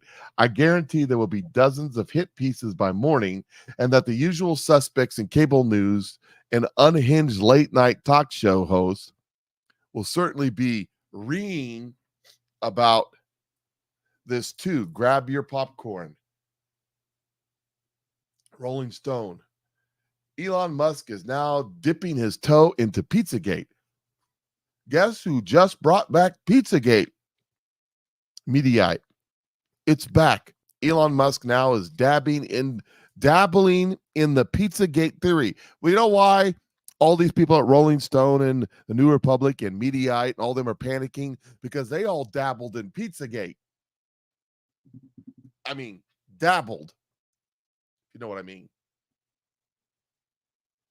They're involved. They don't want this to be talked about.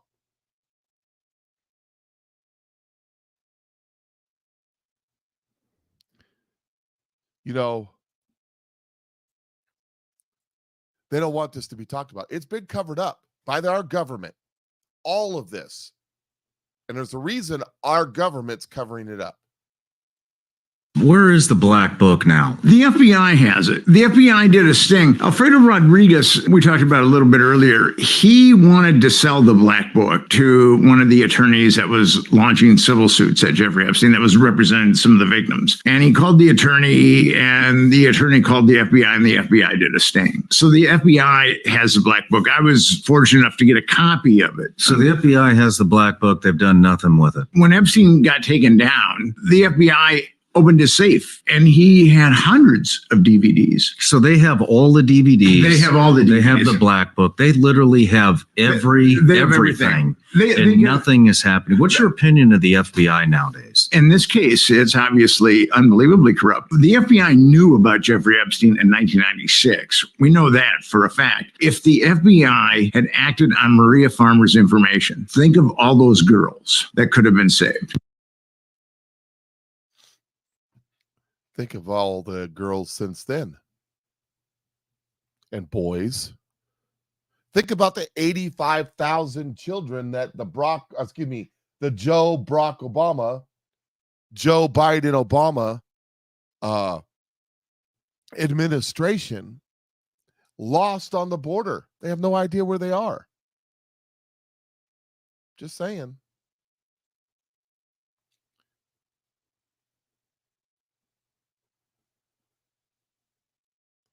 Just saying, think about that.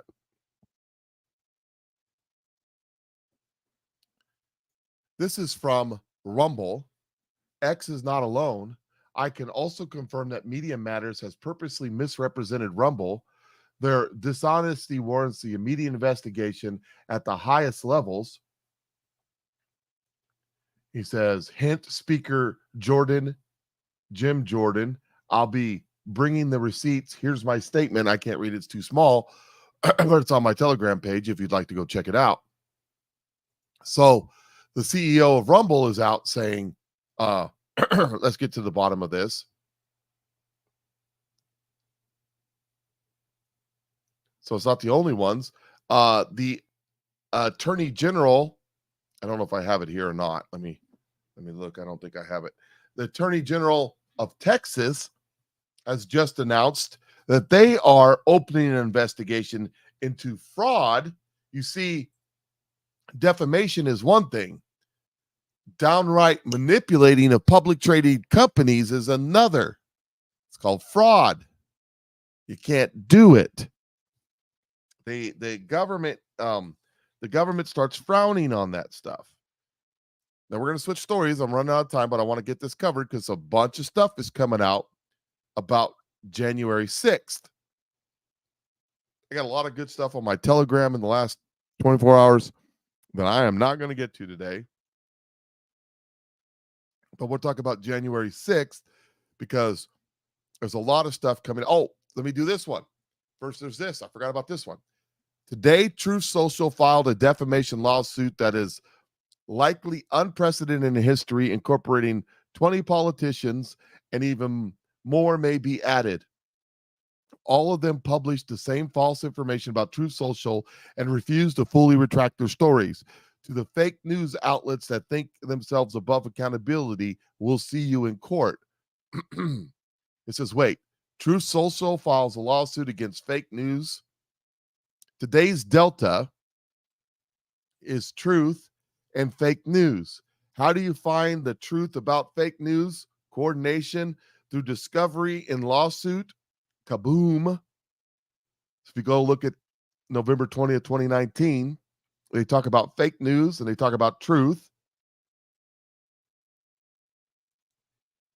Isn't it a coincidence that Truth Social, Rumble, and Elon Musk's X are all now suing media outlets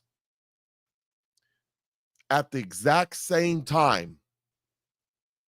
Isn't that interesting?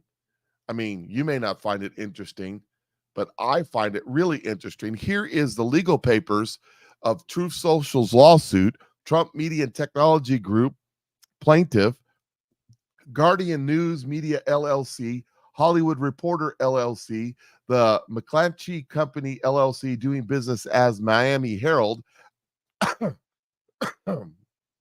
Alex Mina, Reuters News Media Incorporated, Rolling Stone LLC, Next Star Media Incorporated, doing business as The Hill, Dateline Hollywood LLC, Accredited Capital LLC, doing business as Benzinga, MarketWatch.com LLC, Forbes Media LLC, Axios Media LLC, The Daily Beast Company LLC, GO Media Incorporated, doing business as Gizmo, Salon.com LLC, New York Daily News, Newsweek, MSNBC Cable LLC, Mediaite LLC, DMG Media Ltd, doing business as Daily Mail, CNBC LLC, defendants.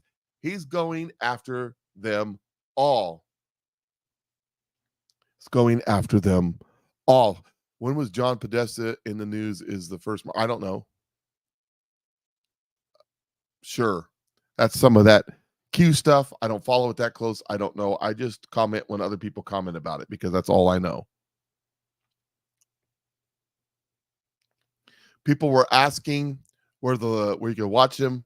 You go to my Telegram page, find this post right here, and that's where it is. You can watch it there. You click on them, you can watch all 40,000 hours I'm preferably not going to do that, but you can if you'd like. Truth Hammers reporting 4,000 hours were held back, 40,000 released, so 91%. Said, how many FBI agents are in the 4,000 hours of January 6 tapes still held back? That's a good question. But there was a question in the comments on this that said, how many of the special services people are in them 4,000 hours? You know, who took Nancy Pelosi's laptop? Was there a insurgency operation within the on January 6th within the mega people by the deep state? Yes. The question that you need to ask, though, was there a counterinsurgency operation? Where's Nancy Pelosi's laptop? No one's ever talked about that again.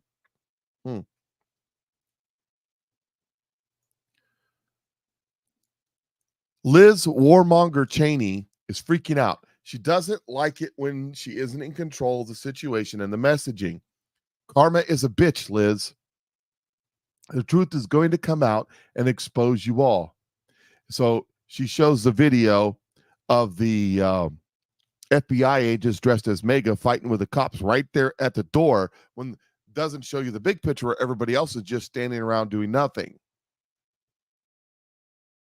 General Friend responds by saying, the truth is coming out and exposing every one of those who sat in judgment and lied on a daily basis. Every January 6th case needs to be dismissed. Every January 6th prisoner needs to be released. One investigation that must immediately start is against Pelosi Cheney fake committee.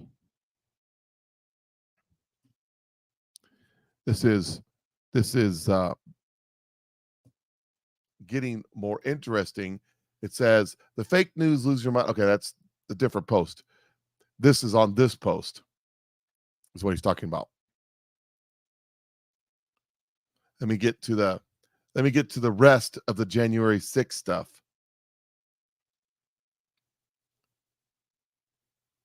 Oh, there's this post talking about FBI. Speaking of Pizzagate, Joe Biden loves kids. Yes, well, anyways, nothing like being to the point. Here is Matt Gaetz in 2019 when they were getting ready to do the impeachment of Donald Trump over January 6th. Listen to what Matt Gaetz says here. Mr. Gaetz, the will of the American people also elected Donald Trump to be the president of the United States in the 2016 election, and there's one party that can't seem to get over it. Now, we understand the fact that in 2018 you took the House of Representatives, and we haven't spent our time during your tenure in power trying to remove the Speaker of the House, trying to delegitimize your ability to govern. Frankly, we'd love to govern with you. We'd love to pass USMCA. We'd love to put out a helping hand to our seniors and lower prescription drug prices. It's the will of the people you ignore when you continue down this terrible road of impeachment. Professor Gerhardt, you gave money to Barack Obama, right? My family did, yes. 4 times? That sounds about right. Yes.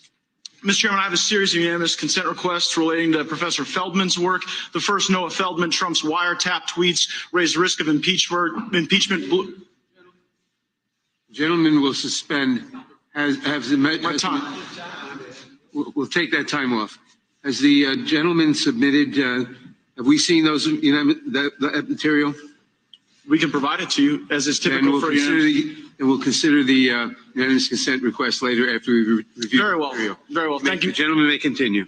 Thank you, Mr. Chairman. Mr. Feldman wrote articles entitled "Trump's Wiretap Tweets Raise Risk of Impeachment." He then wrote, "Mar-a-Lago ad belongs in impeachment file."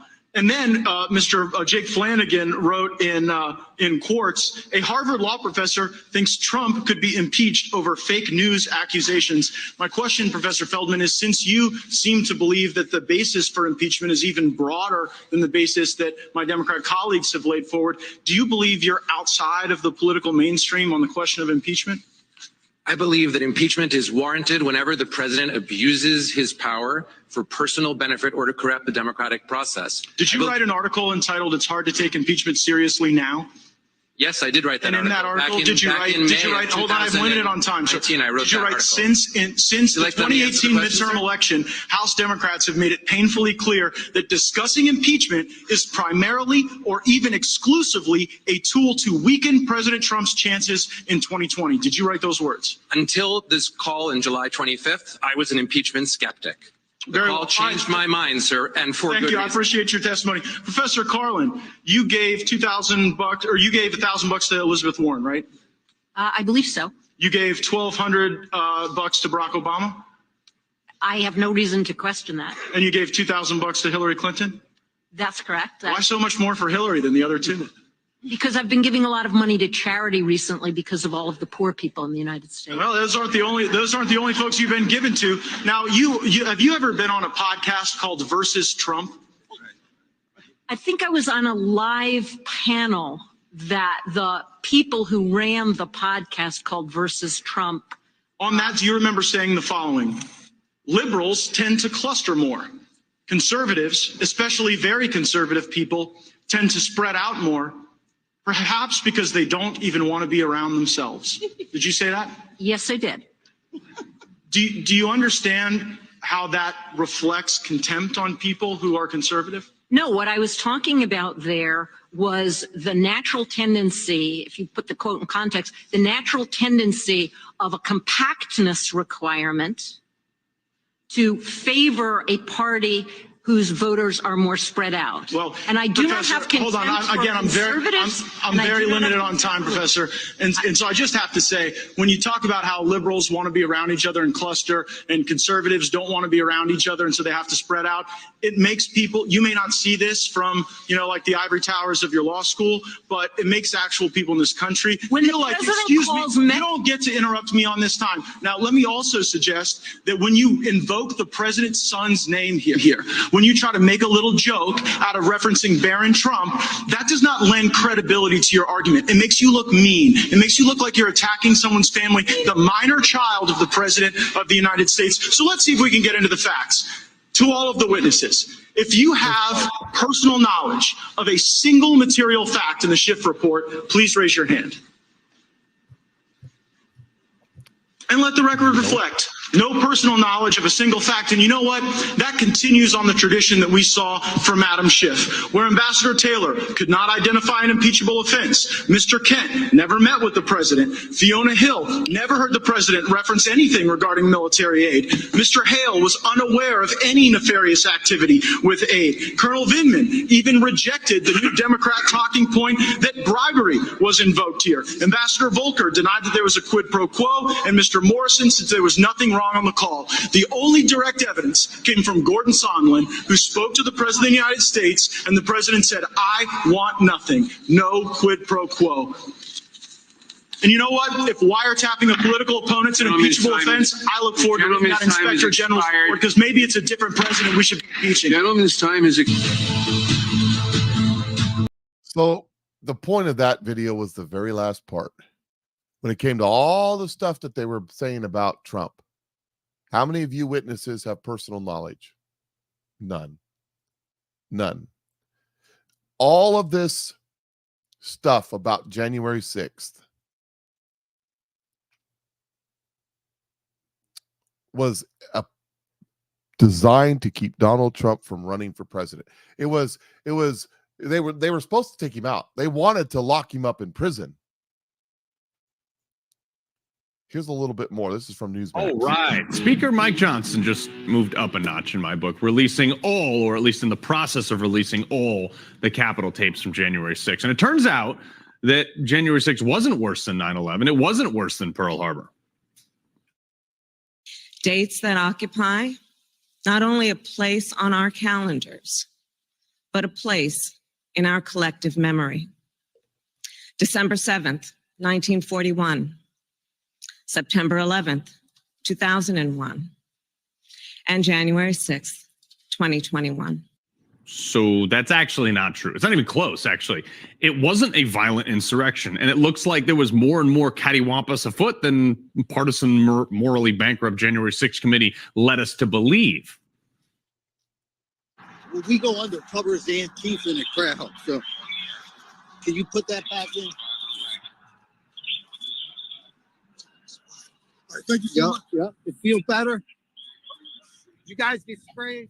Well, also, here's one of the people arrested at the Capitol that apparently wasn't actually being arrested. They walked him to the door very nicely, took the cuffs off, fist bumped him, and let him go on his merry way.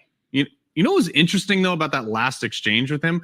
Normally, when somebody is arrested, the first thing the cops do is they strip any face cover off the subject to identify him. Maybe take the helmet off, but they didn't do that. They left it on. Why? I got a few guesses myself. And we also still don't know how many people were undercover and why. It even appears that the FBI doesn't know either. Or at least they're maybe lying to us, or they just don't know. Either could be true. In fact, the chief of Capitol Police testified that he was also given no information on undercover agents and was advised not to respond to the January 6th. We actually have evidence and records indicating plainclothes MPD officers were on Capitol grounds on January 6th. And you're saying you weren't aware that they would have embedded those officers within the crowd. They didn't make you aware of that. No, sir, they did not make me aware of it. It's not unusual for agencies to have plainclothes units deployed around major events, but no, I was not made aware that they'd be on Capitol grounds. Chief Son, since January 6, 2021, have you testified or been asked to testify publicly before a committee of the House of Representatives? No, sir. Did the January 6th Select Committee ask you to publicly testify before their committee? No, sir. Weird. The chief of the Capitol Police wasn't invited to speak before the January 6th committee? They also seem to fire some sort of either tear gas or smoke into the crowd that, from the looks of the video, which seems to be a pretty peaceful group with people standing there videotaping it. This begs the question, what came first, the tear gas or the pandemonium? Did one cause the other? We'll see. But I can tell you one thing. This level of force was not used again the other day against the pro-Hamas demonstrators or at the White House. It was unbelievable. So why was it used here at January 6th? The other thing we're now seeing from these videos is that it's very little confrontation with the police, if any, is shown. So far, there doesn't seem to be anything more than a respectful interaction with the fuzz, and the crowd turns around when they were asked to leave. The one spot of violence, the one spot, was Ashley Babbitt, who was the only one killed on that day, by the way, shot by the same Capitol police officer who is still employed and 2 years prior had left his gun unattended in a bathroom. Lieutenant Mike Bird, this guy fired a weapon at an unarmed woman through a door with officers directly in his line of fire right behind him. As the video goes on, it appears that both law enforcement and the protesters worked together to attempt to save her life and evacuate her from the video, which we won't show you because of how graphic it is, but it's freely available on the internet, and I encourage you to go watch it. The only ones yelling and swearing appear to be the police officers, not the protesters. We still haven't seen the other side of the footage from behind the shooter, whether or not confirmed lethal force was even actually needed. But from my vantage point, with a significant background in use of force, by the way, doesn't seem to meet the bar. I'm sure more will be made public in the coming days, though. So there's that video is a little bit longer. You can watch the rest of it on my Telegram page, but I've got to get to some other stuff that I want to discuss on the January 6th, and I'm running out of time.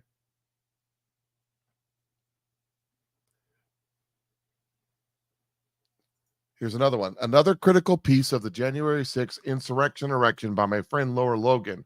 When they say insurrection, I mean an insurrection against we the people, United States, and the duly elected president, Donald Trump. This insurrection was led by corrupt politicians, the FBI, and members of the Capitol Police. I want to know what Leader McConnell, Speaker Pelosi, and Pence knew about this, and which of the protesters were government informants and plants. This should immediately be made public if there's nothing to hide. Criminal investigation should ensue against the J6 Commission and all parties to this. We, the people, demand justice. To which General Flynn says, we have to get to the bottom of the U.S. government corruption. Can't have this level of chaos and uncertainty emanating from the fake insurrection erection. Director Wray tells the truth about the FBI's true number of tell the truth about the true number of FBI and the purposes of the CHS, or confident human sources. It is now more and more clear there was a plan to put into place prior to January 6th. What did you know, and when did you know it? That's the catchphrase of the media when it comes to situations like this.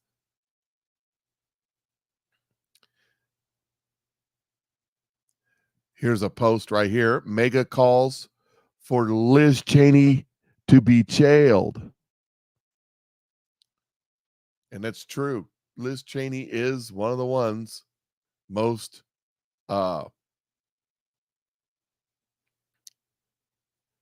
involved in this.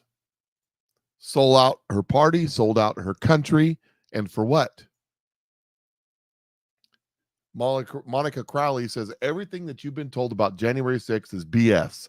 The real insurrectionists are those who framed Trump to try to stop him from ever being president again. Who framed you as a domestic terrorist to try to crush American first. They have failed, and they will pay.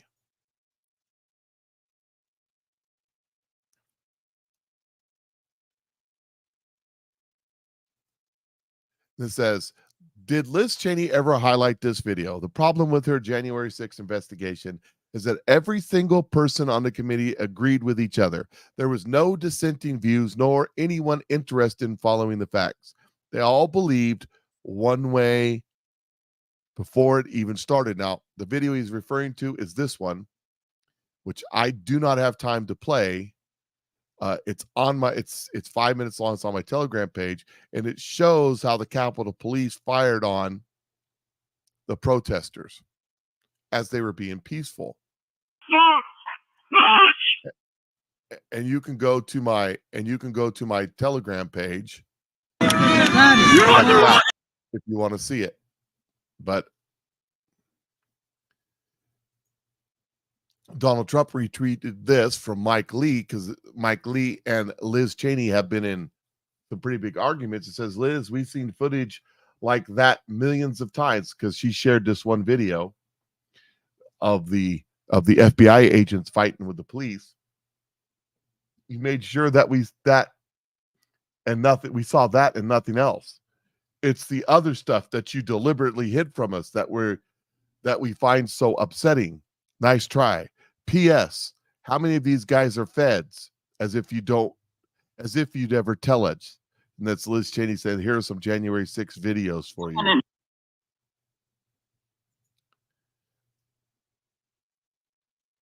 Is there a time frame for this podcast? Which one are you referring to? Got one more video that I want to one more post that I want to post because I think it's important. And then we're going to close up here. Okay, where is it at? Okay, one after Kash Patel. There's a nice video, Kash Patel talking about Donald, or talking about Joe Biden. That's a good one that you can watch on my Telegram page too, but I don't have time for it. This is from Coach Patriot. It says, with the case against Media Matters, the January 6 videos, the blowing the whistle on the Biden and NATO blocking the peace deal with the Ukraine and Russia, expect a false flag this week, likely before Thanksgiving. The powers that be won't want truth being shared all over Thanksgiving gatherers. I would not be surprised. I mean, I'm not saying anything's going to happen, but I would definitely pay attention that, yeah, I try to do 2 hours, whatever it is. So I'm overtime right now. I would not be surprised if something doesn't happen in the very near future to change the subject matter with all this stuff coming out. We'll see. Sometimes false flags are real. That doesn't mean they're fake. It means they really happened, just under false pretenses, being blamed on false things. Expect some right-wing extremists who are screaming Agbu snack bar to blow something up or something in the very near future, if you know what I mean. I don't know. We'll see what happens. But I do know that God is great and people are crazy. And these people, this small group of people who have been running things around the world, will burn the entire world to the ground, lest be exposed of the evil, Satanist, pedophile, perverts that they are. So with that, you guys have a great day. I just want to let you know, I haven't talked about none of my products today. Go check out my products. The links in the comment section for the BioCell. If you haven't tried it, why not? And for the OVA. And get a t-shirt, get an Agbu snack bar t-shirt. Links in the comment. If you are a member of the locals page on Rumble, so go to Rumble, join the locals page. Links are also in the description section. It's $5 a month. There's a coupon code to save a few bucks off of purchasing some t-shirts. So a little give back to those that are supporting the show. So you guys have a great day. I'm out of here. I will see you all in the near future. Tomorrow, I won't be going live on Thanksgiving. I'm not sure about Friday yet. We'll see how it goes. You guys have a great day.